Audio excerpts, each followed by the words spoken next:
Hello students, welcome back to Vandana's tutorial. आज हम करेंगे मराठी सुलभ भारती वर्कबुक स्टैंडर्ड 8 इस बुक का पोयम 3 प्रभात के क्वेश्चन आंसर्स। इसके पहले हम चैप्टर 2 तक कर चुके हैं। अगर आपने वो वीडियोस नहीं देखे हैं तो उन्हें जरूर से देखिएगा। प्लेलिस्ट का लिंक आपको डिस्क्रिप्शन बॉक्स में मिलेगा, वहां पे आपको हर एक चैप्टर के क्वेश्चन आंसर्स मिलने वाले हैं, तो आप वीडियो जरूर से देखिएगा सब।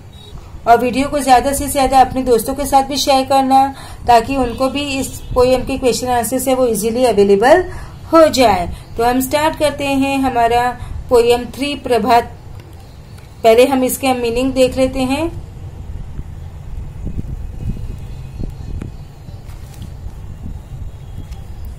हे ज्ञानाचे तेज पसरले नव्या युगाच्या नभात, कला गुणाच्या क्षितिजावरती ही प्रतिभेची प्रभात।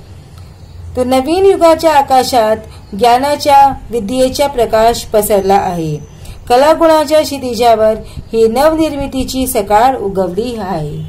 भव्य पटांगण बाग मनोहर, फुला पाखराचे जग सुंदर, आपुलकीचा सुवास पसरे मना मनातून इथे निरंतर।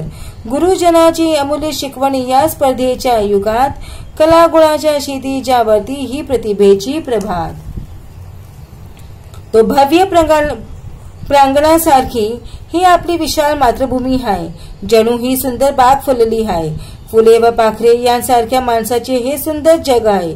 इथे स्नेहाच्या प्रेमाचा सुगंध पसरलेला आहे। या स्पर्धेच्या जमान्यात आपल्या गुरुजनांनी आपल्यास अनमोल शिकवण दिली आहे। जणू कला गुणाच्या क्षितिजापाशी ही प्रतिभेची सकाळ उजाडली आहे।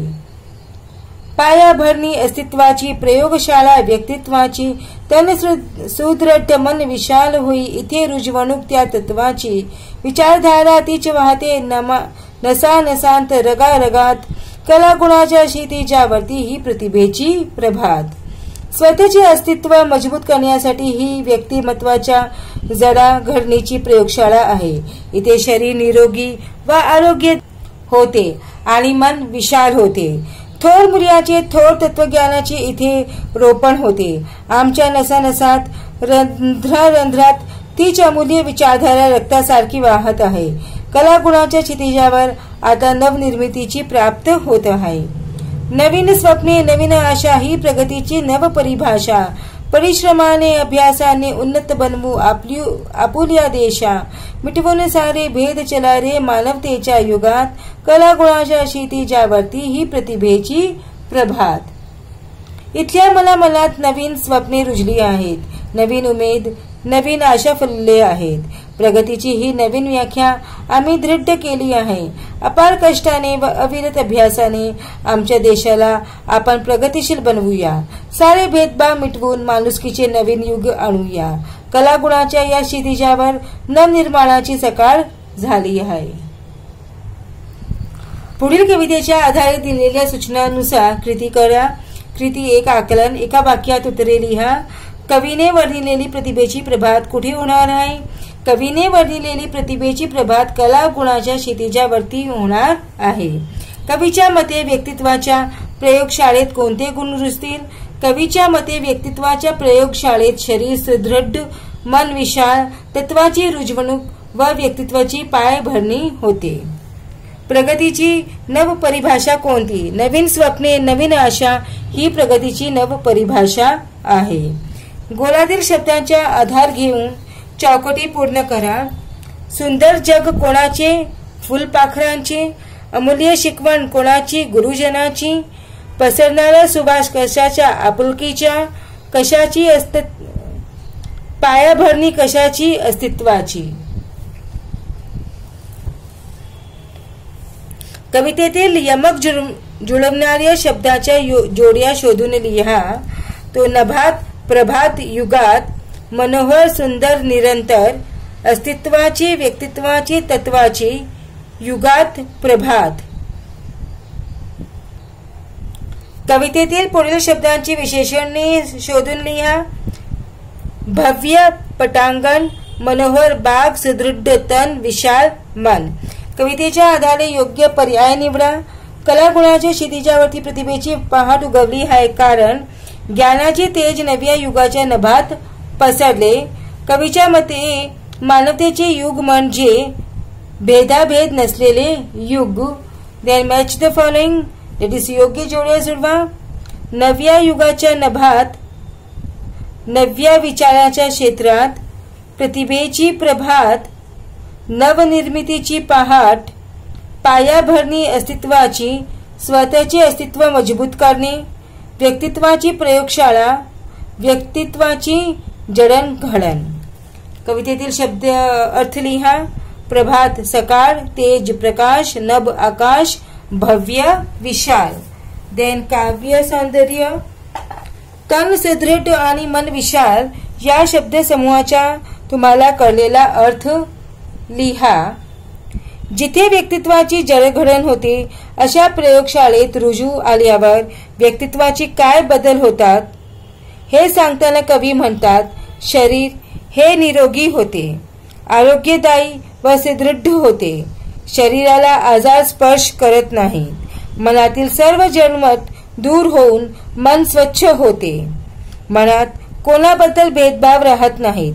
सर्व वाईट गुण नाश होतो.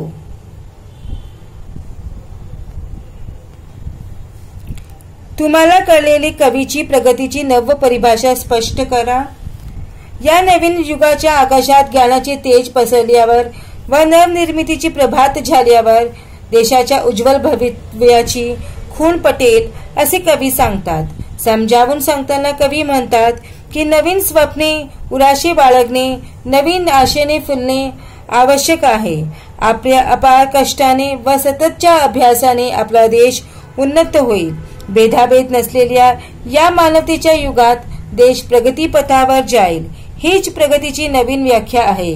भरभराटीची व उत्कर्षाची नवीन परिभाषा आहे.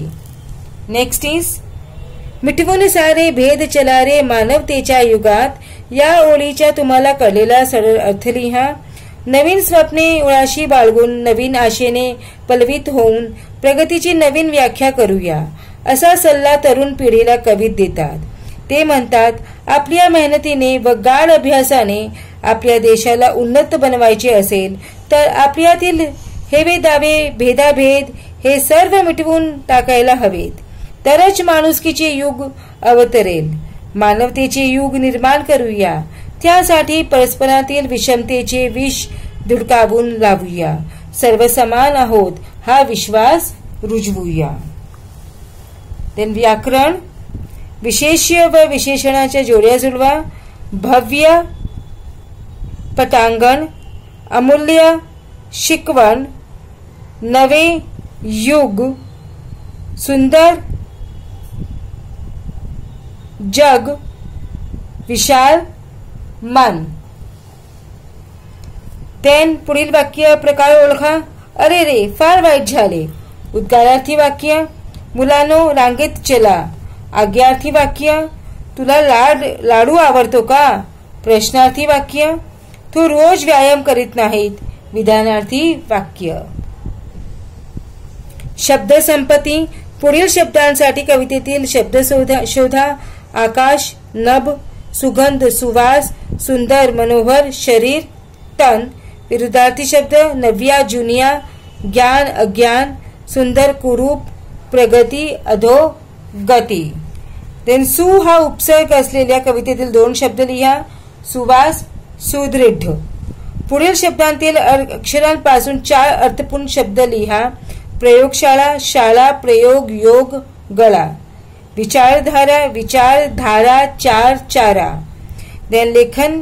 नियमानुसार लेखन. अशुद्ध शब्द शुद्ध करून लिहा. देखिए आप इसे देख के लिखिए चारों को. देन विराम चिन्ह, इसे भी आप देखिए. तो बच्चे इसी के साथ में हमने पोयम 3 प्रभात के क्वेश्चन आंसर्स फिनिश किए. अब हम नेक्स्ट वीडियो में करेंगे लेसन 4 अपन सारे एक के क्वेश्चन आंसर्स. तब तक take care and keep watching Vandana's tutorial and do not forget to subscribe my channel. Thank you.